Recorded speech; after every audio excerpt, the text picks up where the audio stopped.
2020년 기준 포브스에서 전 세계 여성 억만장자 순위를 좀 매겼어요. 한번 볼게요. 네. 아마존 창업주 전부인 맥켄지 스코어 3위입니다.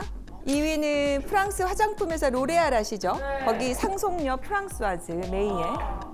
1위는 이제 미국 최대 대형마트 월마트 아시죠? 월마트 창업자의 상속녀입니다. 부호 중에서 보니까 재산을 취득하게 된 원인이 이혼, 상속이 이제 원인인 경우가 있네요. 그러네요. 어떻게 보면은 실력보다 이혼, 상속이라는 이런 이유 때문에 부자가 됐지만 그들이라고 해서 이렇게 평온하게 재산 상속이 이루어진 건 아닙니다. 로레알의 창업자가 사망을 하고 릴리안 베탕크루가 이제 상속을 했습니다. 그런데 그 딸 프랑스와즈 베탕크루 메이에가 상속을 하면서 그 과정에서 좀 분쟁이 생겼어요. 이제 소위 베탕크루 스캔들이라는 사건인데요. 릴리안의 재산이 한 50조였습니다. 예? 50조요? 그런데 이 엄마에게 소위 말하는 남자친구가 생겼어요. 그래서 이제 그때부터 이 프랑스와즈 베탕크루는 걱정이 되는 거예요. 갑자기 결혼을 하거나 이 남자친구에게 뭘 주거나 뭐 이런 일 발생하면 안 되잖아요. 줄까봐. 어머머. 나한테 오는 게 적어지니까. 그렇죠. 아니나 다르게 어머니가 사진작가 남자친구에게 10억 유로. 우리나라 돈으로 얼마일까요? 100억, 90억? 얼마예요? 1조 약 5천억. 1조를 줬어요? 네, 거기다가 고가의 그림, 피카소, 마티즈 이런 그림을 주는 거예요. 그런 거 그림 하나당 몇십억씩 할 수 있잖아요. 딸이 이제 이거 큰일 났다. 내가 걱정했던 일이 벌어졌구나 하면서 소송을 겁니다. 우리 엄마가 치매에 걸렸다. 우리 엄마가 지금 하고 있는 게 문제가 있다. 그래서 이거를 취소해야 된다라고 소송을 거는 거죠. 그러니까 이제 어머니 입장에서는 화가 나겠죠. 그죠. 그래서 내 딸이 내 자산을 감시하고 스파이를 심었다. 이렇게 해서 분쟁이 시작이 되는 겁니다. 엄마랑 딸이랑 뭔 일이야? 그렇게 해서 결국에는 프랑스와즈가 상속을 하게 됐는데 이런 일들이 외국뿐만 아니라 우리나라에서도 이루어지고 있는 추세입니다.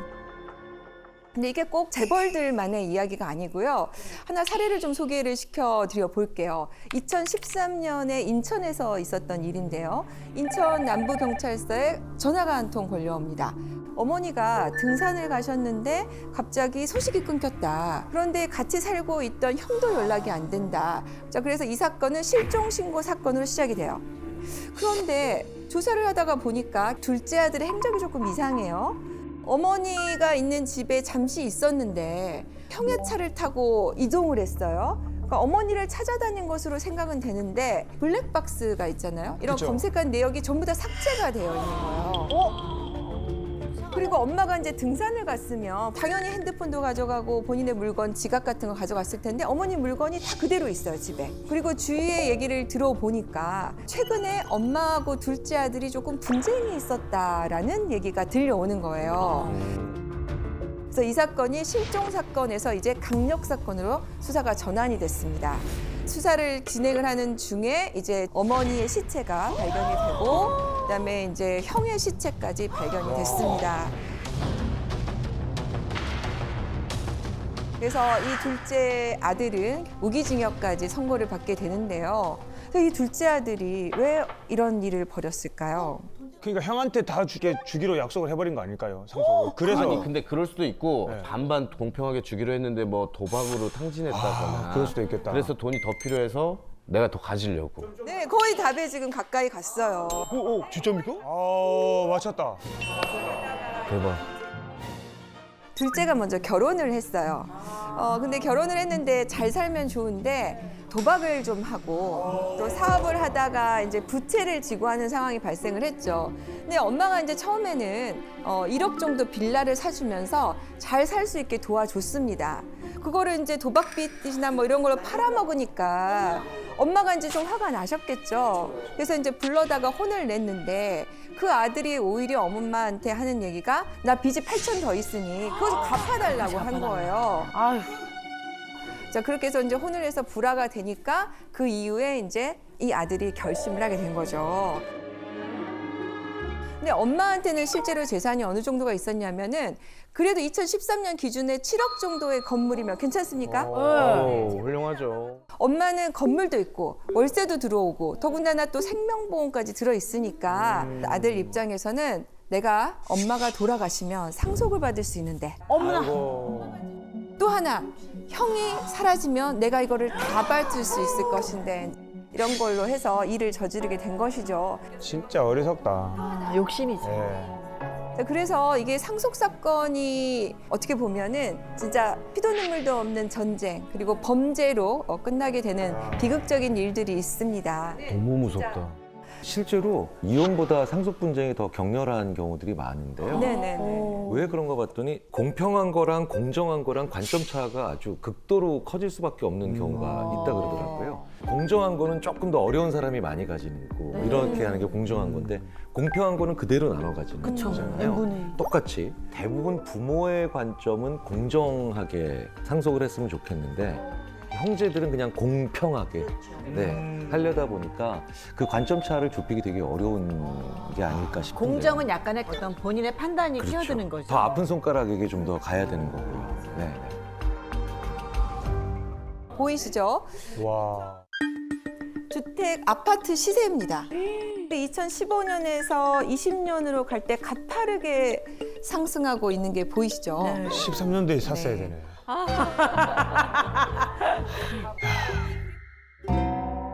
저게 무슨 뜻인지를 모르겠어요, 선생님. 자, 이게 왜 나오냐면 이제 집을 사기가 힘들어지는 시대가 됐단 말이에요. 그러니 이 주택 가격이 상승하면서 상속과 관련해서도 관심사들이 굉장히 커지는 거죠. 2016년 기준으로 해서 2020년을 보면 약 80% 정도가 증가한 걸 보실 겁니다. 그러면 이제 우리 부모님이 살던 집이 한 3억이었어. 그러면은 에이, 뭐 내가 열심히 살지 뭐 라고 별로 욕심을 안 내요. 그런데 그 집이 갑자기 10억이 되고 20억이 되면 그때부터는 이 자녀들의 관심이 달라지는 거죠. 이 집을 우리 부모님이 누구에게 줄 것인가, 어떻게 나눠줄 것인가에 관심이 있는 거죠. 그리고 또 집을 하나 상속을 받아서 형제가 여럿이면 또 난립니다. 한 사람은 팔자 그러고 또 한 사람은 안 판다 그러고 재산을 바라보는 관점이 달라서 그래서 여러 가지 분쟁이 좀 늘어나는 거죠.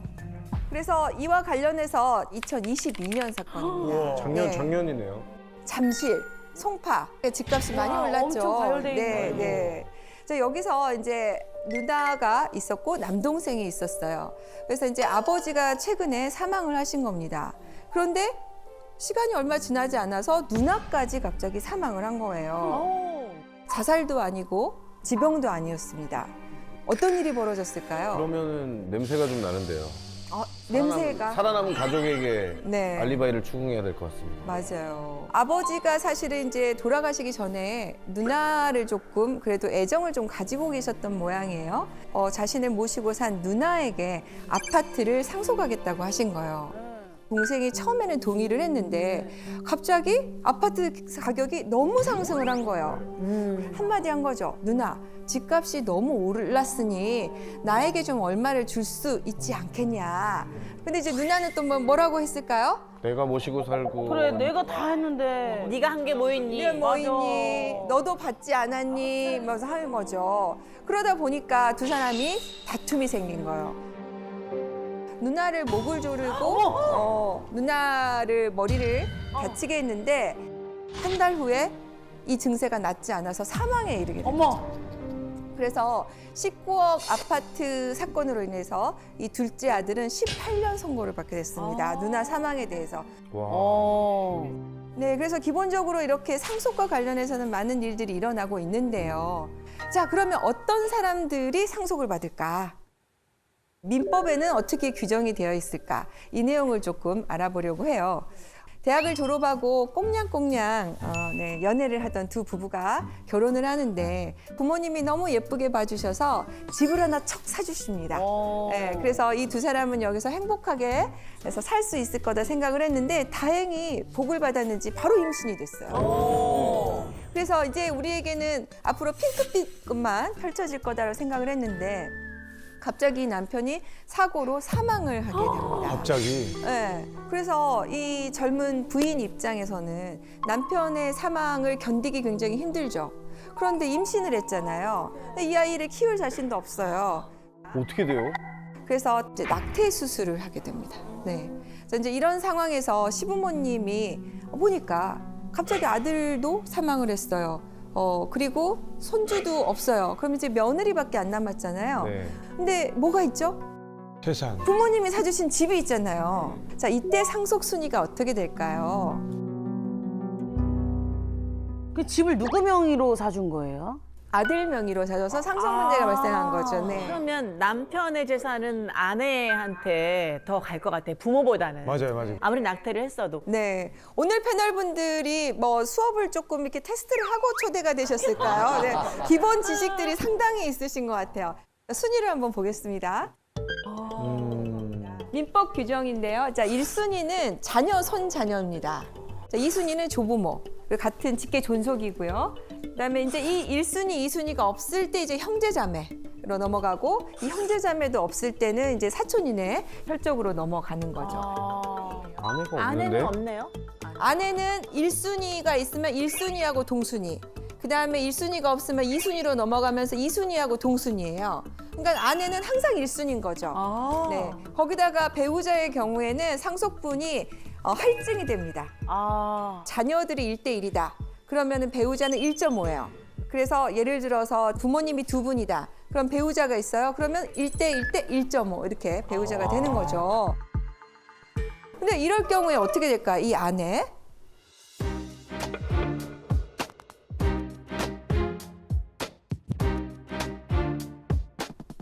아내는 2번하고 농순이가 되지 않을까요? 네. 1.5배로 해서. 네.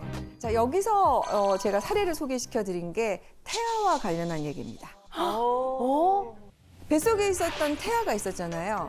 태아의 상속 순위에 대해서 법원은 어떻게 보고 있냐면 태아가 생기는 순간부터 상속인이 되는 것으로 상속에서는 보고 있어요. 낳지 않아도? 네, 낳지 않아도. 그럼 어떻게 된 거야? 그러니까 이 아내가 사실은 거기에 대해서 본인이 고의를 가지고 있지는 않았지만 본인하고 동순위인 상속인을 살해한 게 됩니다.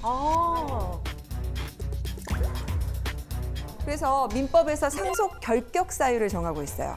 상속인을 살해한 경우 만약에 유산이 됐다면 이거는 고의가 아니죠. 그렇기 때문에 상속 결격이 안 되는데 낙태를 했기 때문에 상속인의 지위가 없어집니다.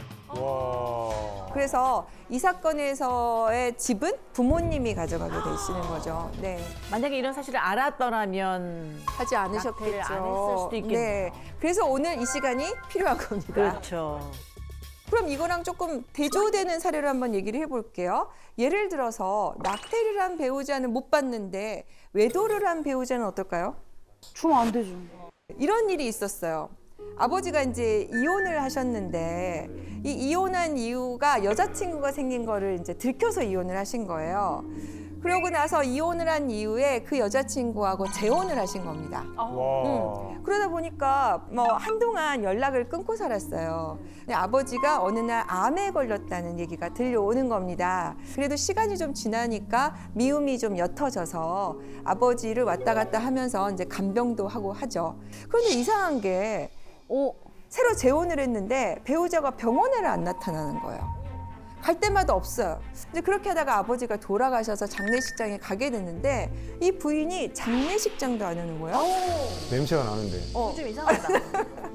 어떤 냄새가. 냄새가 나세요? 어떤 냄새가 나세요? 꼬리꼬리합니다.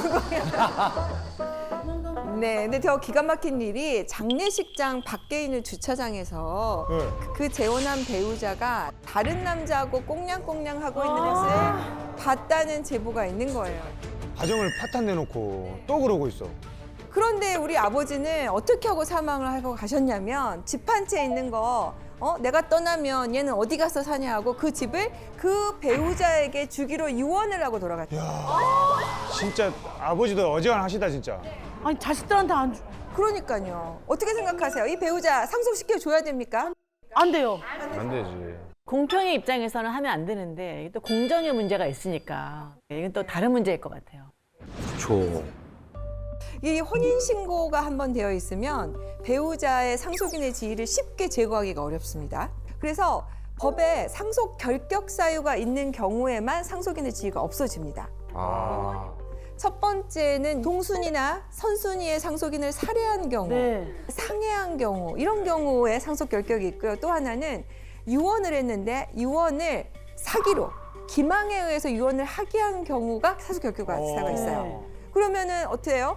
외도를 한 경우에 그러면은 기망에 의해서 유언을 하게 한 경우는 이렇게 볼 수는 없을까요? 그럴 수도 있겠다. 애매하다. 우리 손을 한번 들어볼까요? 할 수 있을 것 같다 손. 아, 네. 저는 볼 수 있을 것 같아요. 외도를 볼 수 있을 것 같다. 100% 믿어. 네네네. 아니다 손. 아니 누가 외도 사실을 그냥 물어보지도 않는데 하진 않잖아요. 근데 떳떳하면 자랑하고 다니면 되지 않아요?